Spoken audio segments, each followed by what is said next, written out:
The old courthouse at Gateway Arch National Park celebrated its grand reopening on May 3, 2025, with the ribbon-cutting honor performed by the great-great-granddaughter of Dred and Harriet Scott, Lynn Jackson. The ceremony featured a keynote address by Dean and Professor of Law at St. Louis University, Dr. Twinette Johnson. But today, I want to pause and acknowledge the ability to fight for justice. And performances by the St. Louis Symphony's In Unison Chorus. Here at the old courthouse, we are one of those very complicated symbols, right? The old courthouse is a symbol of injustice, and it's also a symbol of hope for the future. Enslaved people and families were sold on the steps right behind where I'm standing now. This is a building where people were repeatedly denied freedoms through our legal system. But it's also a symbol of hope because it reminds us of how far we have come as a nation in expanding freedom, liberty, and equality. Once the doors opened, visitors poured into the historic site, including Mayor Kara Spencer, Representative Wesley Bell, and actress Jennifer Lewis. At a recent media preview day, members of the press toured the newly renovated historic building, which included accessibility, structural, and system upgrades, as well as brand new exhibits undergoing some finishing touches. Enhancements to the old courthouse were part of the City Arch River Project, the private-public partnership that was also responsible for the transformation of the Arch grounds and museum. $250 million of that project was raised through philanthropy from St. Louis. Not only that, but the voters of St. Louis City and County voted to tax themselves. The only time in the history of the National Park Service that local jurisdictions have voted to tax themselves to make improvements to a national park.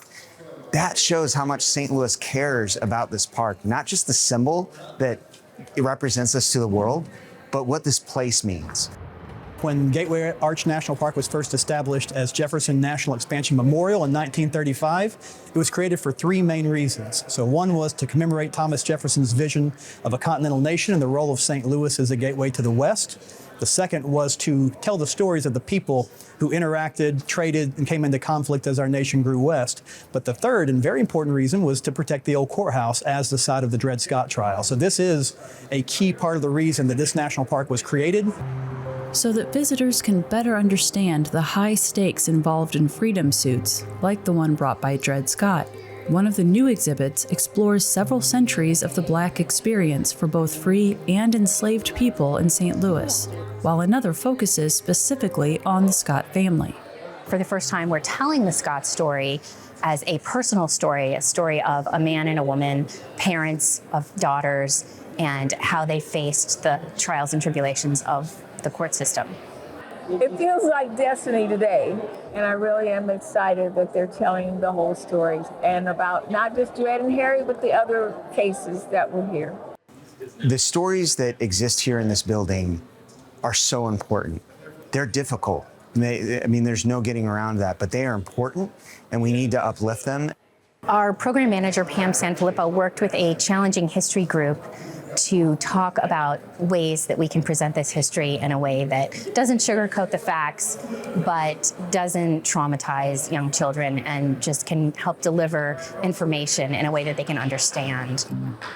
This approach led to an animated short about Dred and Harriet's fight for freedom, featuring dynamic illustrations by internationally renowned artist Kababi Bayak, and narrated by Scott descendant Lynn Jackson. Bayak was also commissioned to do new branding for the old courthouse.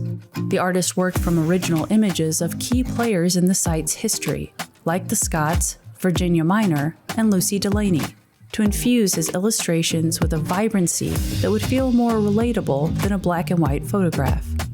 Having drawn faces for 30 years, I could look at them and then make slight changes, give them a little bit more life. Hopefully I could provide a little fresher look. And, gave them some color in their clothes and, made them look like regular everyday people. While a lot in the old courthouse has been changed, one particular experience remains largely the same. In this gallery, school children and school groups will be able to come in and do a mock trial here. We had a little family preview the other night, and my daughters came in, and watching them interact with that gallery and see how excited they were to go around and see the different functions of the court and sit in the seat and sit in the judge's chair. I got really excited to see the mock trials and see the kids start to come back here on their field trips, which is a major way that people have interacted with this building through the ages. Although there have been some major additions to the building, one of the most striking features of the renovation is the result of something being removed. These drapes that blocked the windows and disconnected you from the city are all gone. So when you go into these exhibit zones, you can see the city around you. And for a building that's so important physically and visually, for it to be reconnected psychologically for our visitors is pretty cool. And another major removal has found a new home in another St. Louis landmark. We had to move out the library, the archives, and the museum collections, and we are now located over in the old post office, and we hope to have our research center there open soon to the public so people will be able to come back in and do research in our historical collections. And while the grand reopening has once again made the old courthouse available to the public, renovations and improvements will continue. We'd like to see the murals restored. We'd like to see some work on the exterior, but it's been closed long enough.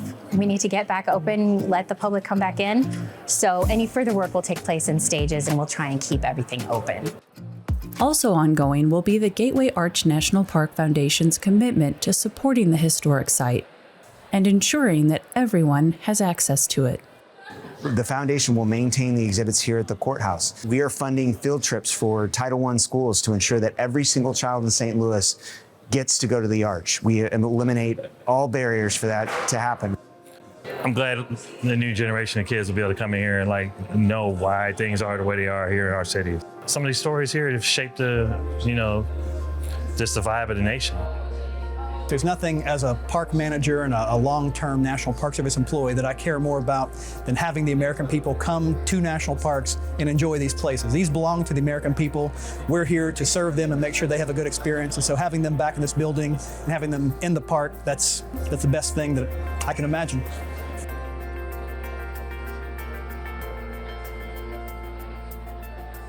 For Living St. Louis, I'm Kara Vaninger.